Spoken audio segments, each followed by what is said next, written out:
petróleo. Claro, es que para hablar de la economía venezolana debemos mirar más allá de los números tradicionales y entender la dinámica real del comercio exterior. Y aunque el petróleo sigue siendo nuestro motor histórico, el mapa de nuestras exportaciones está cambiando y con él las oportunidades para diversificar nuestra producción nacional. Y para analizar este balance, especialmente en el sector no petrolero, contamos hoy con una voz de gran trayectoria académica. Se trata de Litzay Guerrero Albornoz, economista, especialista en Derecho Internacional Económico. Además es experta en inversiones extranjeras directas y directora de la Escuela de Economía de la Universidad Monte Ávila. Profesora, un gran placer saludarla. Le recibimos a través de la línea telefónica. Le saluda Albany Lozada. Buenas tardes. Muy buenas tardes, Albany. Gusto saludarte a ti y a tu audiencia que a esta hora nos escuchan. Bueno, muchas gracias, profesora, por dedicarnos estos minutos de su tiempo. Analizando las cifras por espejo, profesora Guerrero, vemos un crecimiento del 29% en las exportaciones totales entre enero y abril. Y le pregunto, usted como economista, ¿cómo debemos interpretar este número?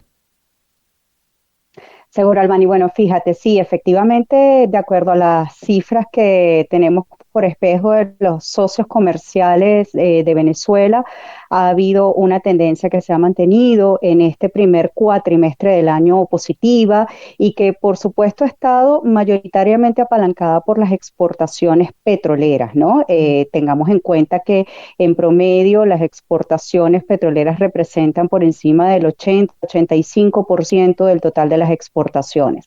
Sin embargo, y como bien comentabas en tu introducción, lo otro destacado es, bueno, aunque en menor cuantía, las exportaciones no petroleras, es decir, esas no tradicionales, pues también han tenido un crecimiento, se ha mantenido con ese saldo positivo y por supuesto la meta sería aprovechar ese potencial que hay en estos otros segmentos que no son petróleo.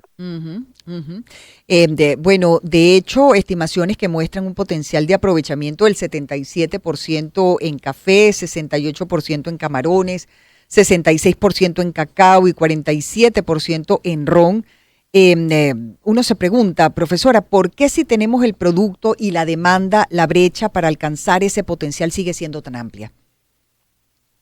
Claro, bueno, Albany, lo primero que hay que destacar es que, por supuesto, a ver, una empresa no exporta de un día para otro y necesita también, por supuesto, conocer y hacer inteligencia de mercado en esos otros potenciales destinos de exportación. Sí. Entonces, bueno, yo creo que acá lo importante y lo que se ha evidenciado es que sí tenemos un potencial todavía para aprovechar. Entonces, lo que deberíamos identificar qué hace falta, ¿no? Hace falta a lo mejor facilitar aún más los procesos de exportación. Sabemos que existe actualmente una ventanilla única para comercio exterior que todavía sigue dando esos pasos, todavía no está completamente consolidada como tal, pero sin lugar a dudas, bueno, ese podría ser un primer elemento. Otro elemento, como te comentaba, sin lugar a dudas, que las empresas puedan identificar y de alguna manera saber que no son las únicas que se atreverían a dar ese paso, ¿no? Que lo importante es sí estar informados y buscar, por ende, ese detalle acerca de cuál es mi oportunidad del producto, sea bien o servicio. Porque te comento un dato adicional, más allá de la manufactura, Venezuela también tiene una oportunidad desde el punto de vista de la exportación de servicios, y no solamente servicios tradicionales a nivel de logística o a nivel de turismo, sino también desde el punto de vista de otros segmentos, uno de ellos poco conocido, que es el segmento de servicios basados en conocimiento, que precisamente vincula también todo este tema de la tecnología y en la que nuestro país ha tenido unos interesantes números en los últimos años. Sí, sí. Profesora, el top 13 de destinos, Estados Unidos, España y Brasil, sigue fuertemente anclado al sector petrolero, pero ¿qué nos dice este comportamiento sobre la competitividad de nuestros productos no petroleros en esos mismos mercados?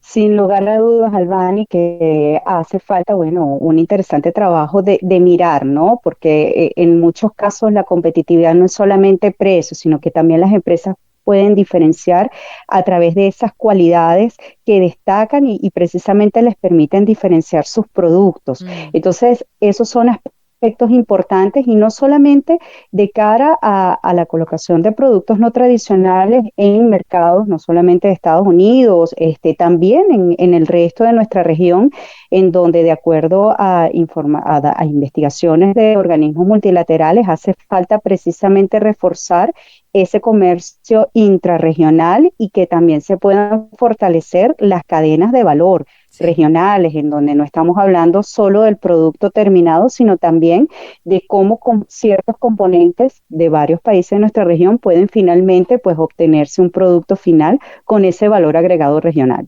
Sí, ciertamente. Ahora, por ejemplo, el cacao, el café, que son íconos de la marca país. Sin embargo, en un mercado global saturado y competitivo, profesora, ¿cuáles son las barreras invisibles, las certificaciones, procesos, trazabilidad, que más le cuentan le cuestan más bien al empresario venezolano promedio superar? Mira, sin lugar a dudas, lo que nosotros llamamos en estos términos esas barreras no arancelarias y que están Ajá. vinculadas con estas otras normativas. Por ejemplo, a nivel del mercado europeo hay unas regulaciones que apuntan, por ejemplo, a la calidad de la tierra, Mm. es decir, a esos aspectos y a veces, Albani, en muchos casos, la primera barrera es que las empresas puedan tener información. Entonces yo te diría que ese es uno de los principales elementos que hace falta como que destrabar para que las empresas conozcan, Mm. sepan que si bien es cierto, hay esas regulaciones, no es cuesta arriba el que se puedan cumplir. Es decir, si una vez que las conocen, pueden ir adaptando esos cambios y validar dentro de sus procesos productivos, no tiene por qué significar una barrera para la exportación de los productos. Entonces, bueno, aquí va muy de la mano en, bueno, cómo podemos, digamos, eliminar o si se quiere reducir esa falta de información. Sí, sí.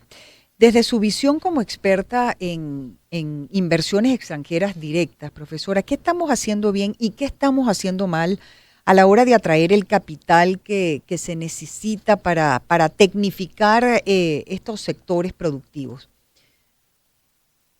Mira, Dani, yo te diría que en eso que podemos llamar como espacios de mejora, sin lugar a dudas, el tema del marco legal, que es muy importante, de que se pueda abonar desde el punto de vista a nivel de la atracción en la actual ley que aplica para las inversiones extranjeras, que está vigente desde el año 2017. Yo diría, mira, tal vez un primer paso podría ser una revisión de ese instrumento legal. Y otro elemento importante es, bueno, que cómo se pueden facilitar ese establecimiento de inversiones en nuestro país sin que se pierda el debido balance de deberes y derechos. Eso Mm. por una parte.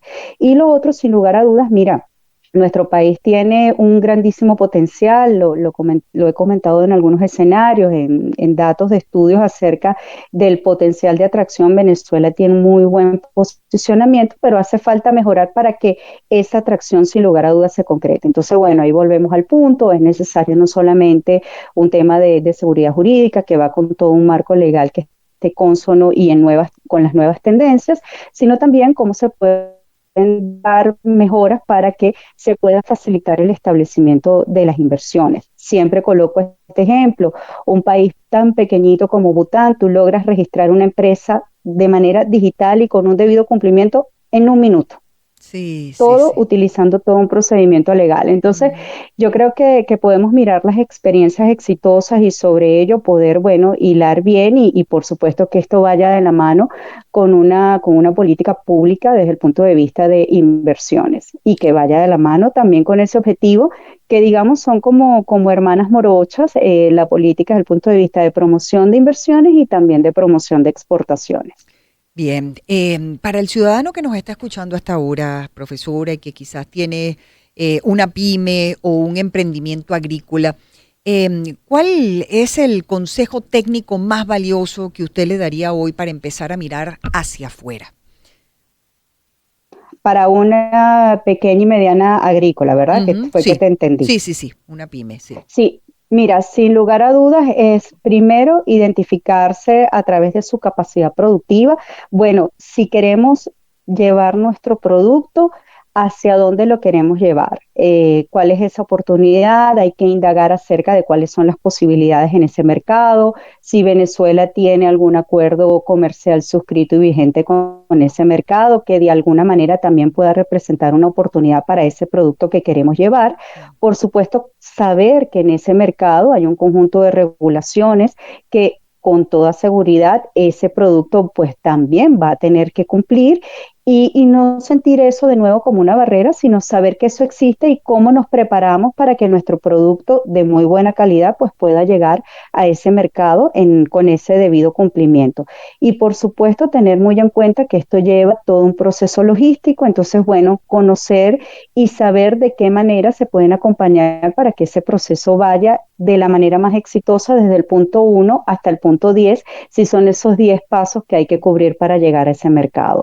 Hay exportaciones, fíjate como en el caso de los camarones Sí. y de los langostinos que han tenido una muy buena entrada en mercados como el de Estados Unidos y otros países de la región, y estamos hablando de un producto que requiere, entre otras cosas, un proceso particular para llevarlo más allá de nuestras fronteras y bueno, empresas pequeñas, medianas y grandes están pudiendo llegar y llevar nuestros productos hasta esos mercados. Sí, señor. Bueno, pues pensando en las posibilidades, ¿no?, de que esto ocurra, ¿cuál sería su visión a 5 años, profesor? ¿Es usted optimista sobre la capacidad de Venezuela de transformar ese potencial no aprovechado en una realidad exportadora verdaderamente sólida? Mira, Albani, yo te diría que toda esa muy buena expectativa descansa, entre otras cosas, en esas decisiones particulares que debe tomar cada empresa para aprovechar esas bondades que tiene la internacionalización vista en ese capítulo de exportación. Y por otra parte, sin lugar a dudas, bueno, el acompañamiento que puedan recibir, bien sea a través de organizaciones especializadas o de las mismas organizaciones gremiales, dependiendo de cada sector, que acompañan. Eso a todo evento siempre es muy importante. Y como un tercer eslabón, bueno, que se pueda seguir facilitando, que se dé esa facilitación en la medida de lo posible, mucho más expedita para que las exportaciones, pues definitivamente tengan esa oportunidad de entrar a los mercados internacionales. Aquí habría que hacer mención también a que digamos, de ese abanico de acuerdos comerciales suscritos y vigentes que tiene Venezuela, pues bien valdría la pena quizás que desde los entes encargados pues pueda darse una revisión que nos permita actualizar todas esas posibilidades entendiendo nuestra estructura productiva actual y bueno, esta potencialidad que hay para estos productos para llevarlos más allá de nuestras fronteras.